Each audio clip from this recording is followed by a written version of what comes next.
Você certamente já ouviu falar sobre Jesus Cristo, mas você conhece a sua história, seus feitos e a sua importância para a humanidade? Vem comigo que hoje eu vou te contar a história de Jesus Cristo, o Filho de Deus. Jesus nasceu em uma pequena cidade chamada Belém, que fica localizada a 10 quilômetros ao sul de Jerusalém, e na época possuía menos de 1.000 habitantes. Porém, a sua família de Nazaré, que na época era uma remota vila no norte de Israel. Seu nascimento foi previsto por Deus por meio do profeta Isaías, cerca de 700 anos antes. Em Isaías, capítulo 9, nos versículos 6 e 7, diz: Porque um menino nos nasceu, um filho se nos deu. O governo está sobre os seus ombros, e o seu nome será Maravilhoso Conselheiro, Deus Forte, Pai da Eternidade, Príncipe da Paz. Ele estenderá o seu governo e haverá paz sem fim sobre o trono de Davi e sobre o seu reino, para o estabelecer e para o firmar com juízo e com justiça, desde agora e para sempre. O zelo do Senhor dos Exércitos fará isto. Porém, em teologia bíblica acredita-se que as menções sobre Jesus começam lá no livro de Gênesis, pois o capítulo 3 fala sobre a queda da humanidade e no versículo 15 Deus diz à serpente: Porém inimizade entre você e a mulher, entre a sua descendência e o descendente dela. Este lhe ferirá a cabeça, e você lhe ferirá o calcanhar. O descendente da mulher seria uma referência à vinda de Jesus, o Messias, aquele que redimiria o pecado de toda a humanidade. Mas calma, precisamos voltar um pouco e entender em que contexto foi a vinda de Jesus. Os judeus viviam com a opressão do Império Romano desde que Jerusalém foi invadida por Roma em 63 a.C. Eles ansiavam pela vinda do Messias, aquele que viria estabelecer o seu reino e livrá-los de toda aquela opressão. Então, uma jovem mulher chamada Maria, que morava em Nazaré, recebe a visita do anjo Gabriel. A Bíblia diz que Maria ficou extremamente assustada, mas o anjo lhe disse: Não tenha medo, Maria, porque você foi abençoada por Deus. Você ficará grávida e dará à luz um filho, a quem chamará pelo nome de Jesus. Este será grande e será chamado Filho do Altíssimo. Deus, o Senhor, lhe dará o trono de Davi, seu pai. Ele reinará para sempre sobre a casa de Jacó, e o seu reinado não terá fim. Maria fica grávida e José resolve deixá-la, porém um anjo do Senhor aparece para ele em sonho e o lembra que Deus profetizou por meio de Isaías. Portanto, o Senhor mesmo lhes dará um sinal. Eis que a Virgem conceberá e dará à luz um filho e lhe chamará Emanuel. Emanuel significa Deus conosco. Então José desiste de deixar Maria e os dois vão para a cidade de Belém. Nesta cidade ocorre o nascimento de Jesus. Ao contrário do que muitos poderiam imaginar na época, o nascimento do Messias não foi nada luxuoso ou cheio de conforto. Na verdade, no Evangelho de Lucas, no capítulo 2, relata que não havia lugar para eles na hospedaria. Portanto, Jesus teve de nascer no lugar onde os animais viviam e ser colocado em uma manjedoura. Porém, o céu se alegrou e os anjos cantaram e louvaram a Deus pelo nascimento de Jesus. Algum tempo depois, a Bíblia relata que uns magos do Oriente foram visitar Jesus e o reconheceram como aquele que haveria de vir, segundo as profecias.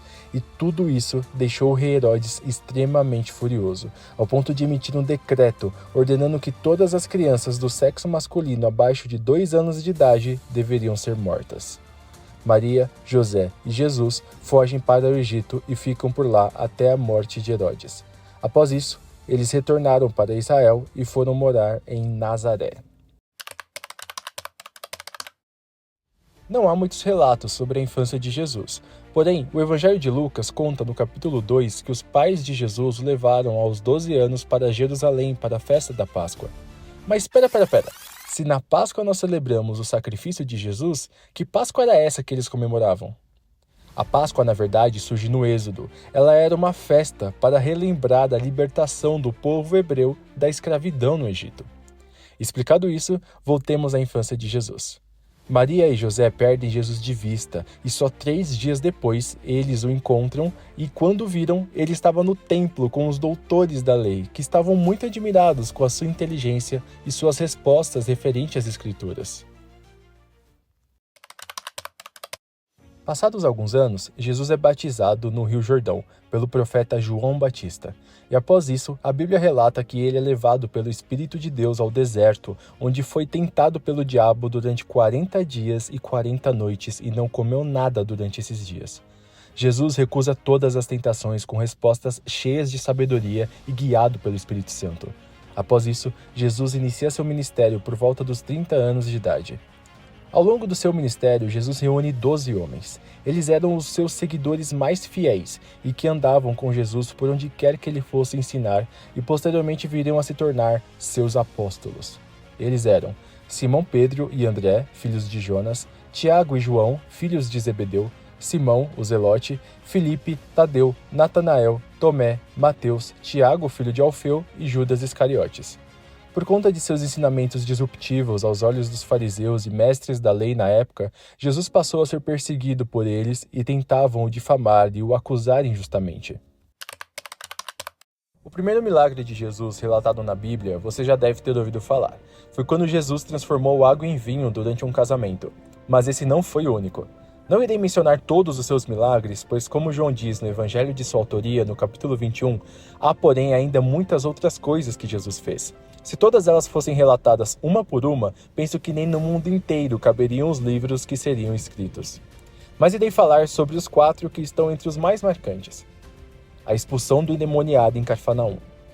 Em Cafarnaum, cidade onde morou em sua vida adulta, Jesus ensinava numa sinagoga durante o sábado. E o espírito de um demônio que havia possuído o corpo de um homem reconhece Jesus como Filho de Deus e o questiona sobre a sua vinda.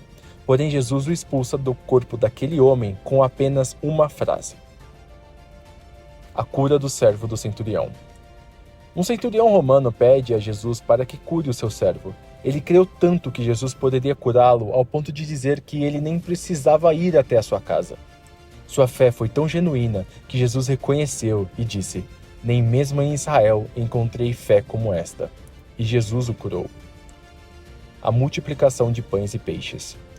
Jesus ensinava sobre o reino de Deus a uma multidão de cerca de 5.000 homens. Porém, seus discípulos só tinham 5 pães e 2 peixes para alimentar toda aquela gente. Então Jesus pegou os 5 pães e 2 peixes, os abençoou e os deu aos seus discípulos para que distribuíssem ao povo. A Bíblia relata que todos comeram e dos pedaços que sobraram foram recolhidos 12 cestos. Jesus ressuscita Lázaro. Havia um homem chamado Lázaro com quem Jesus tinha uma profunda amizade. Porém, chegou uma notícia a Jesus através das irmãs de Lázaro, Marta e Maria, que seu amigo havia morrido. Quando Jesus chegou à Judéia, Lázaro havia sido sepultado há 4 dias. A irmã de Lázaro, Marta, disse a Jesus que se ele estivesse lá, o seu irmão não teria morrido. Então Jesus declarou: "Eu sou a ressurreição e a vida. Quem crê em mim, ainda que morra, viverá. E todo o que vive e crê em mim, não morrerá eternamente." Você crê nisto?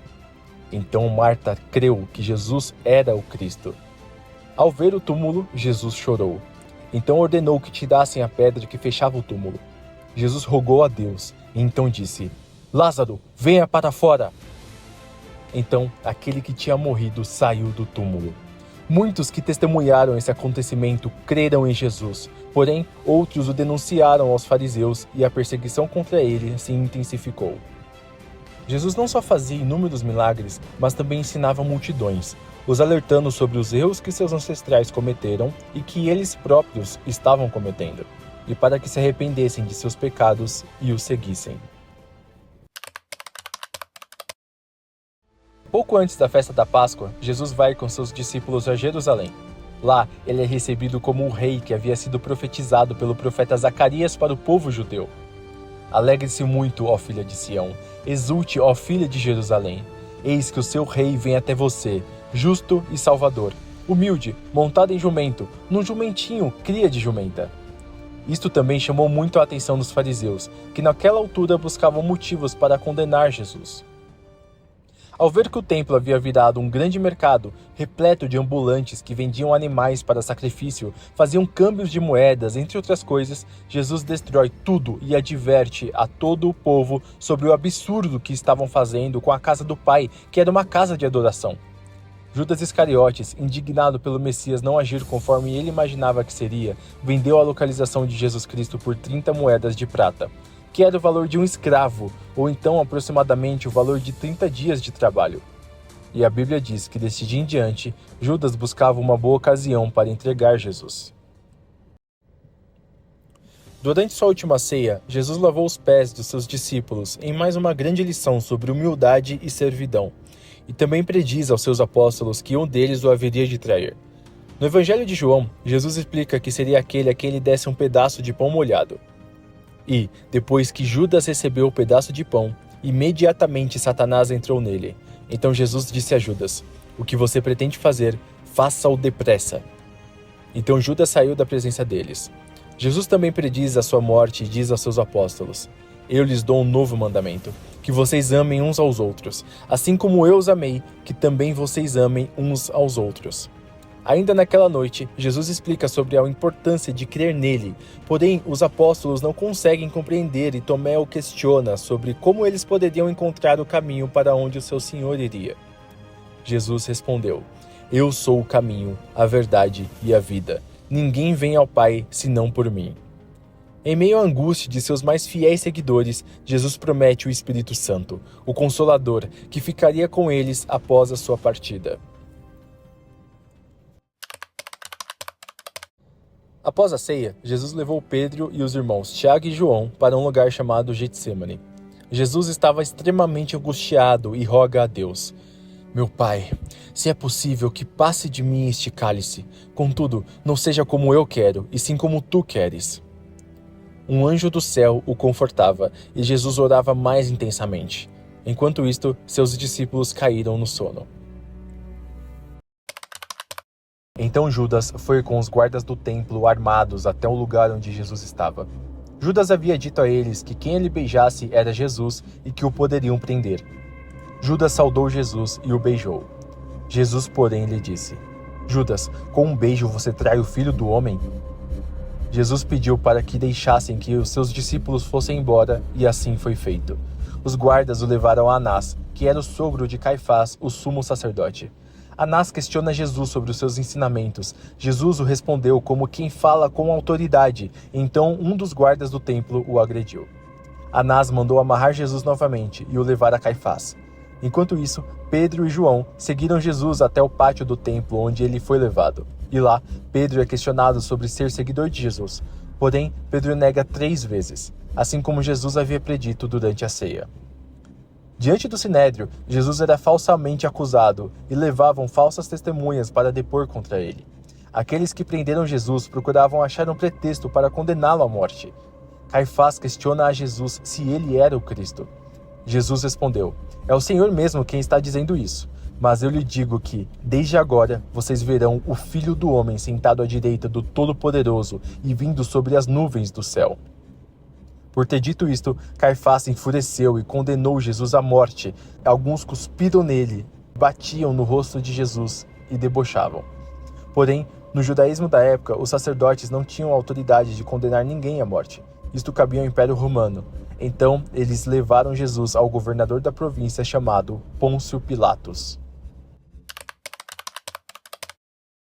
Enquanto tudo isso acontecia, Judas Iscariotes teve remorso. Mas veja bem, remorso e não arrependimento. Ele devolveu as moedas aos sacerdotes, porém eles o desprezaram. Após isso, Judas tirou sua própria vida. Diante de Pilatos, Jesus foi interrogado novamente. Porém, o governador notou que os sacerdotes estavam condenando Jesus por pura inveja. Então, como ele costumava soltar ao povo um preso durante a festa da Páscoa, Pilatos perguntou ao povo quem eles queriam que ele soltasse: Jesus ou Barrabás? Barrabás era um criminoso condenado por roubo e homicídio. E então, para a surpresa de Pilatos, o povo escolheu Barrabás e clamou para que Pilatos crucificasse a Jesus. Jesus foi condenado à morte e levado ao pretório, onde os soldados zombaram dele, cuspiam nele e batiam em sua cabeça com um caniço. Lhe foi tecida uma coroa de espinhos, como uma forma de deboche, já que Jesus era chamado o Rei dos Judeus. Ao saírem do pretório, os romanos encontraram um homem chamado Simão Cirineu e o obrigaram a carregar a cruz de Jesus. Então Jesus é levado para um lugar chamado Calvário, que significa lugar da caveira. A caminho de lá, todo o povo testemunhava o homem a quem eles haviam condenado. Alguns choravam e outros o julgavam, e Jesus, apesar de tudo isso, não os rebatia. Ao chegarem lá, os soldados ofereceram vinho com fel para Jesus, que era uma mistura amarga comumente usada pelos romanos para entorpecer aqueles que haviam sido condenados à crucificação para aliviar a dor. Porém, Jesus recusou. Ele se recusou a ser poupado da dor.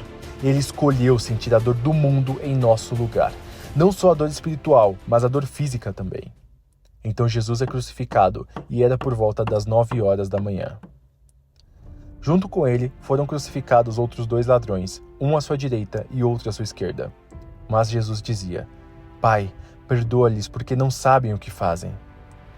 Os soldados romanos e os sacerdotes zombavam de Jesus e blasfemavam contra ele. O apóstolo João, que se descreve como o discípulo amado, testemunhou esses acontecimentos ao lado de Maria, mãe de Jesus, e escreveu no evangelho de sua autoria. Vendo Jesus a sua mãe e junto dela o discípulo amado, disse: Mulher, eis aí o seu filho. Depois disse ao discípulo: Eis aí a sua mãe.